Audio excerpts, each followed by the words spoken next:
Welcome, ladies and gentlemen, to the 3G's Fitness Podcast, 3 generations of fitness. I am Coach Cisco. Coach Michael. Coach Kyle. And today, ladies and gentlemen, we're going to talk about the craze that has been going all over social media, all over any type of media. You see commercials for it. You're seeing advertisements. You're hearing about it. We're going to talk about the semaglutide takeover for weight loss. Oh, all right.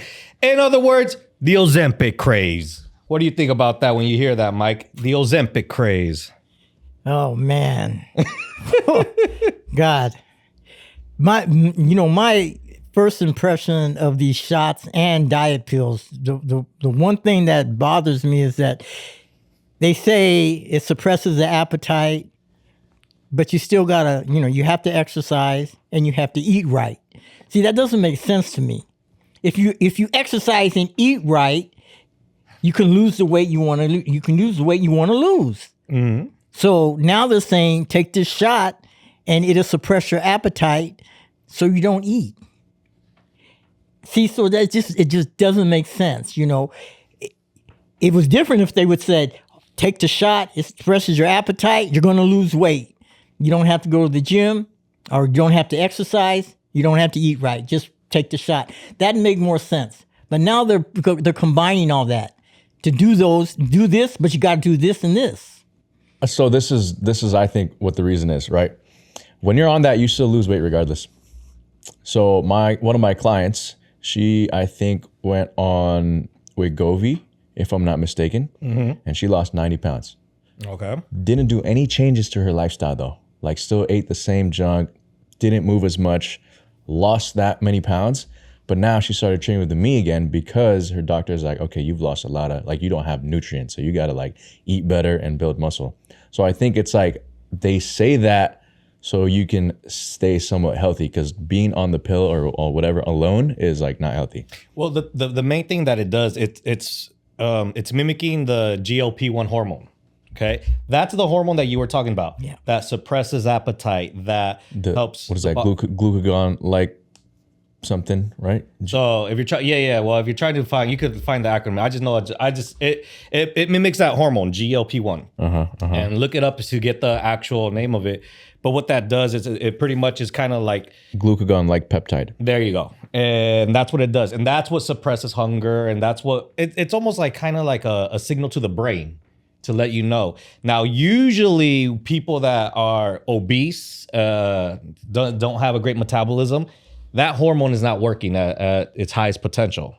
So that's why that shot that they take, and it's usually weekly injection through the stomach, thigh, different areas, it helps that hormone act like it's working. So it mimics it.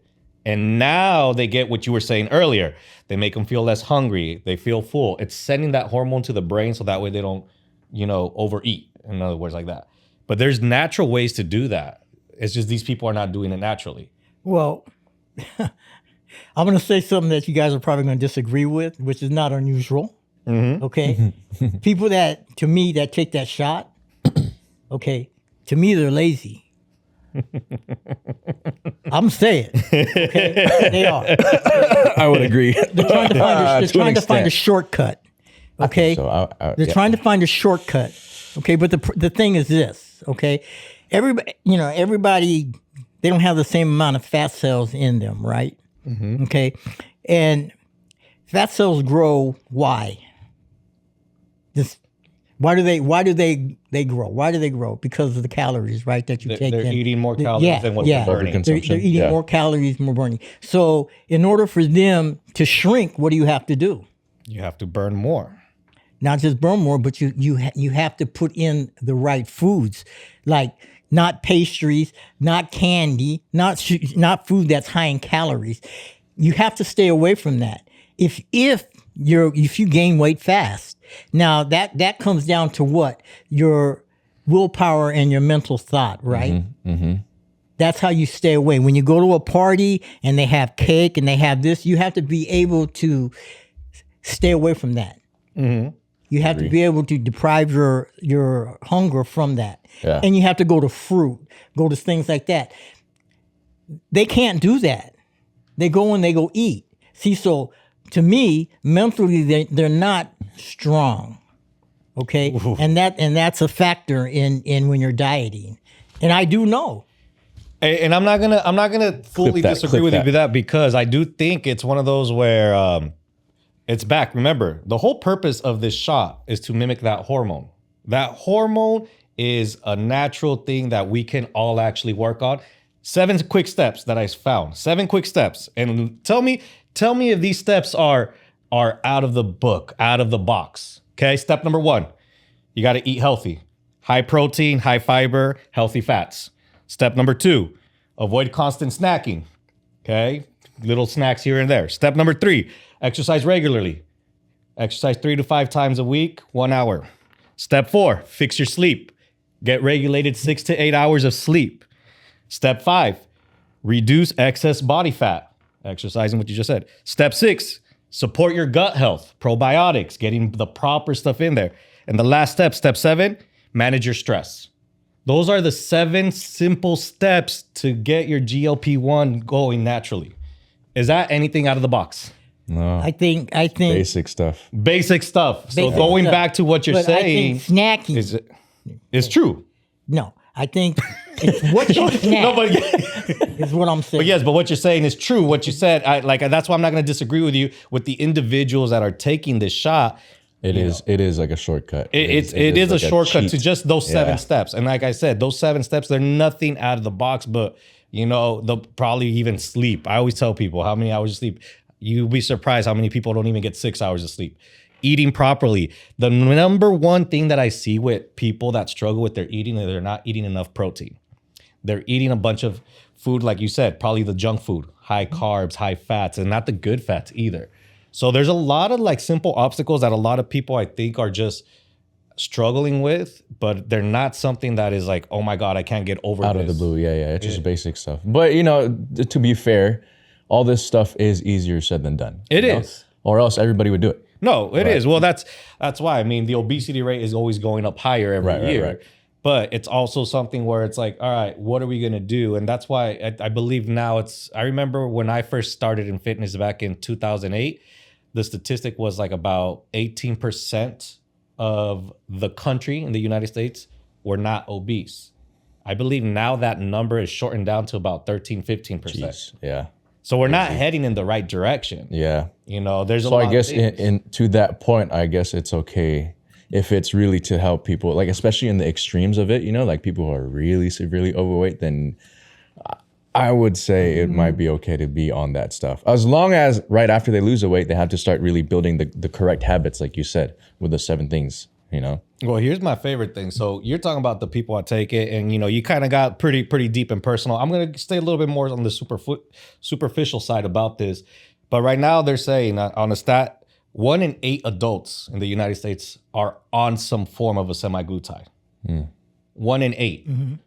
So that's, like I said, it's one of those, like if we put 5 other people in here, one of us is on it. That number has improved. Before, I think it was like 1 out of like 15. Now it's 1 out of 8. And that was all within just a 2-year database. So now if you're looking at that, in 2 years, is it going to be 1 out of 4 people? 1 out of 3 people?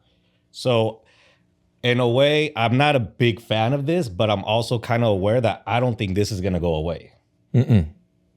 So this is where our job as professionals is like, what are we going to do to adapt to this change of individuals that are now going to be taking this? Right? Because like I said, I know you're on the tail end of your road as a trainer or anything like that. So for you, I think you have more of a strong stigma against this. But I feel like us over here who are still going to be working on this is something that I think we got to also learn how to work with, because he mentioned he has a client. I have 3 clients. 2 of them, I actually were okay with them being on this because they were able to track their food and show me their habits. And we were still kind of hitting like more of a plateau. The 3rd client, I specifically said, no, I don't think you're doing it, because I knew this 3rd client was not, tracking food, not doing what she needed to do. And I remember the 3rd client got on it. After 2 months, she lost 15 pounds. And then there was a shortage of it. She was all like, oh, I I need to wait. The supply is pretty low. In that 1 month that she waited, she gained 10 pounds. So it took you 2 months to lose 15. 1 month, your habits never changed. You went back to it, you gained 10. So to me, it's also like it's like kind of it's a crutch. You know, you're not learning your habits. You're not able to pick these things up. Yeah. And so, but then vice versa. I have the other two that were already tracking before they got on this. They have been keeping the weight off. One of them has lost 40 pounds and the other one has lost 30 pounds. The one that's lost 30 pounds is actually over 50 years old, and she's even tapered down. She's now taking it like once every 10 days instead of weekly. And she's been keeping the weight off because she's been maintaining those habits. So these shortcuts, I think, are going to hurt people to develop habits. But I think if you already have these habits going into it, the shot will work moving forward. That's something I think that you probably might need to like learn how to have that conversation, because I do believe we're gonna bump into more. Or even just after, so you don't have to like have the habit. Because again, my client who lost 90 pounds, she had none of those habits. Mm-hmm. She just did the Wegovy and she lost 90 pounds. But then after the fact, the doctor was like, all right, now you really got to start lifting weights and then eating protein and all that stuff, you know? But I think the reason why it's becoming more common now too is because like in the whole timeline of this whole Wegovy stuff, it's just the FDA is approving more and more stuff about it. So for example, in March 2024, Wegovy got a major cardiovascular label expansion, becoming the first weight loss drug to approve to reduce risk of serious heart problems.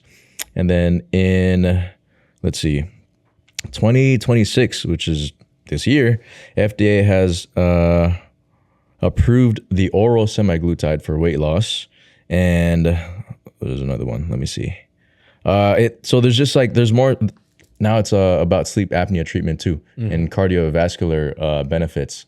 So it's just more and more good stuff that's coming out of it. Even though we see it as a shortcut, like the benefit still is that it works. It works, but I feel like a lot of the individuals that are using it are not really using it for that. You got to remember, this whole thing started for diabetic people. Yeah. Mm-hmm. Type 2 diabetes. Type 2 diabetic. Mm-hmm. That's how this whole thing started. It was mainly to help them out. And one of the side effects that they saw was weight loss. It came with this. So then people started focusing on that.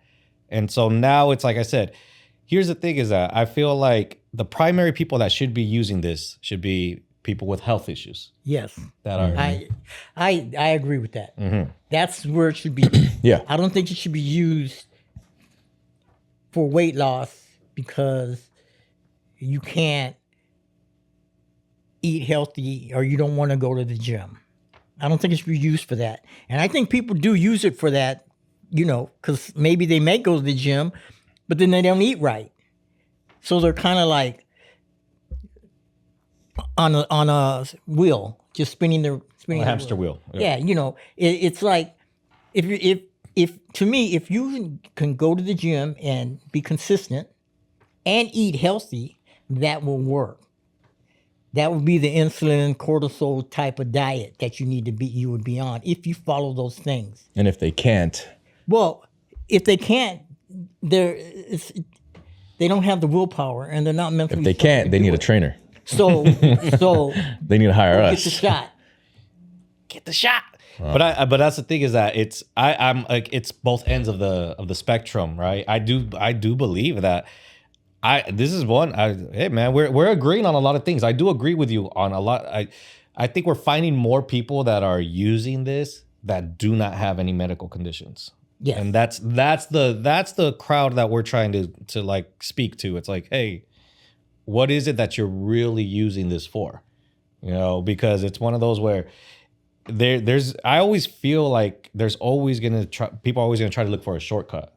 You know, that's just how we are in today's society. That's the human nature. Yeah, but I believe it's like shortcuts are only good, just like I said, for the short term. If you can develop these habits and learn how to do this becomes a lifestyle. Then you don't need to always keep injecting yourself every week. So it's one of those, like I said, it's meant for medical reasons, but we're seeing that a lot of people are using this that aren't medically bad. So, and I believe, like I know you personally, Michael, you've talked a lot about your weight loss. You've been doing something different with your your weight loss this year, right? I'm pretty Yeah. sure. I follow the insulin cortisol diet. That's what I call it. Okay. Okay.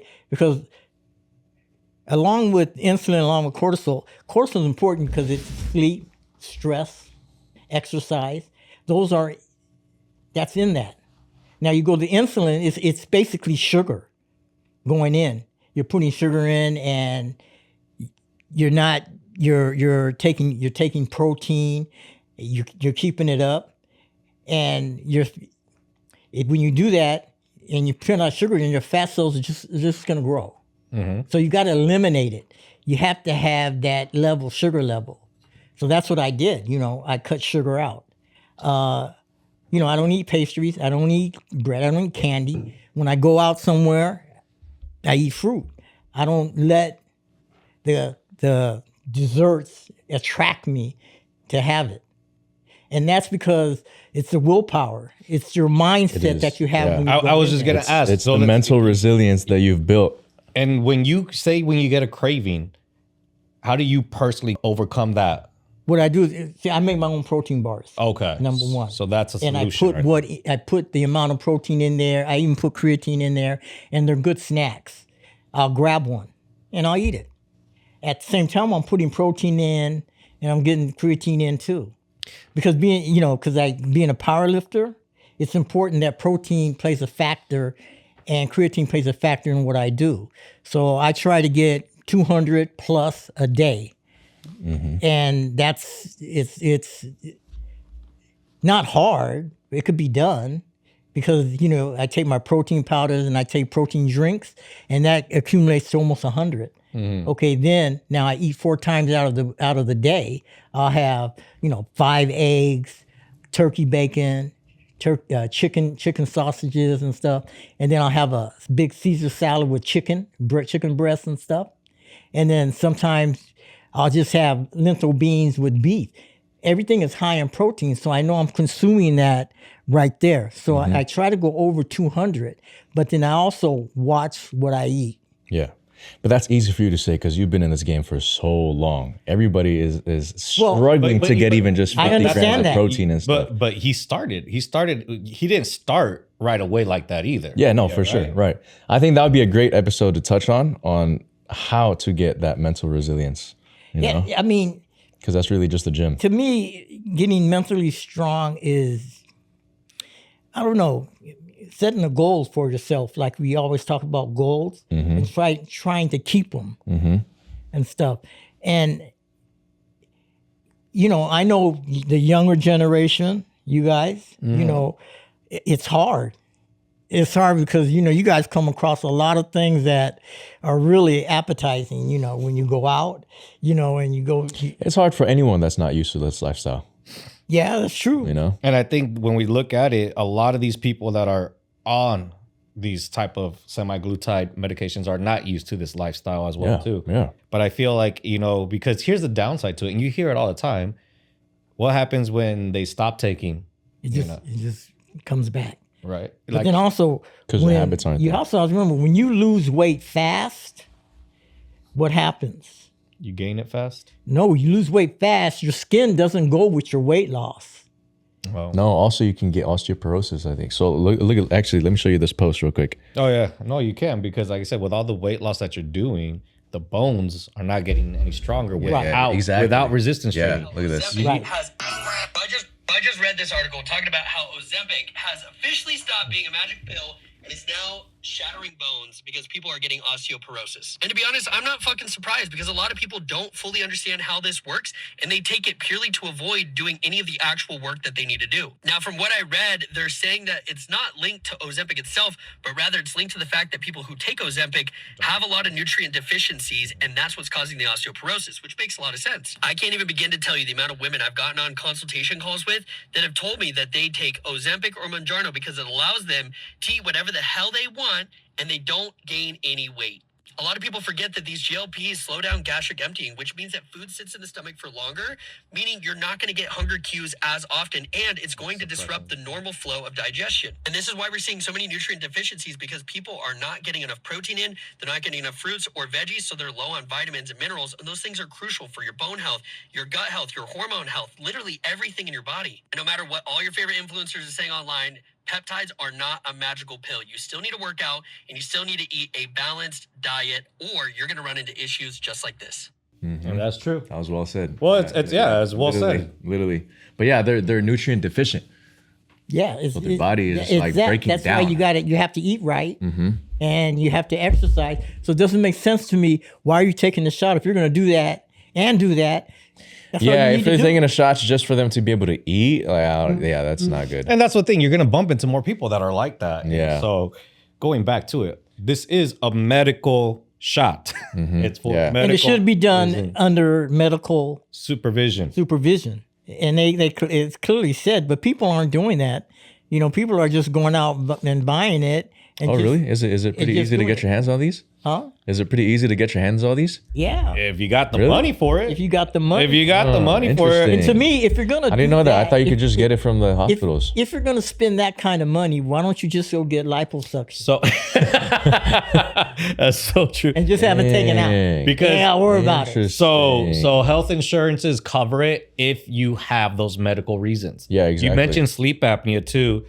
Someone brought to my attention, cardiovascular health. yeah, that their provider is gonna cut like people off if they don't have diabetes or sleep apnea. I see. If you are diagnosed with diabetes or sleep apnea, then you can your get it, health which insurance that will makes still sense. cover Makes it. sense, yeah. Which I do agree with that. You know, it's one of those because the same thing. You can't be so dependent on a drug to help you get there. The same thing. In the 90s, steroids was probably bigger, and people, you can't be dependent on that the rest of your life, right? So, you know, there was a boom in the 80s and 90s with steroids to get muscular big, but look at the people that were dependent on that today. The same thing. Now we're in 2026, you're looking at people that are dependent on a drug. Using it recreationally? Yeah. Now people are going to be dependent. How are they going to look in 10 years? How are they going to look in 20 years? And the same thing. If their bones are going to get weak, there's probably going to be a lot of broken bones coming in 20, 30 years. So it might help us keep working. If they don't resistance train. Yeah. Yeah. But back to it. I mean, like I said, it is an expensive drug because if you don't have insurance for it, that drug can cost you about $800 to $1,300 a month if you don't have health insurance. And what if you go to Mexico? Hey, who knows? Who knows? Why'd you look at Mike like that? Mike would get mad. I was like, let's look at our border Inside control joke. over here. Inside joke. I wasn't taking drugs. Probably got it over there now, but That's what I'm scared thinking. to go across the That's border what now. I'm Though, if I was- thinking. I'd be thinking about it, like, is it worth it? But it's one of those things too. And here's the crazy part is that majority of the people that are using this are women.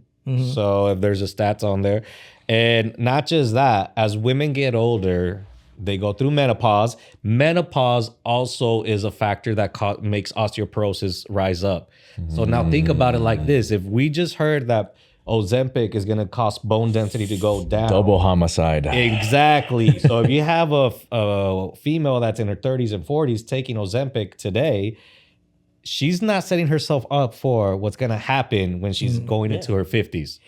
But now they're pushing towards men now. Oh, yeah, they are. They're pushing towards men. You know, commercials you see now are just not women. They're now men doing it and stuff. And that's even, to me, is even worse. Well, here's a rough trend that it says about 60 to 70% of users are women, and then 30 to 40% are men. And that's going to pick up. And I think it will.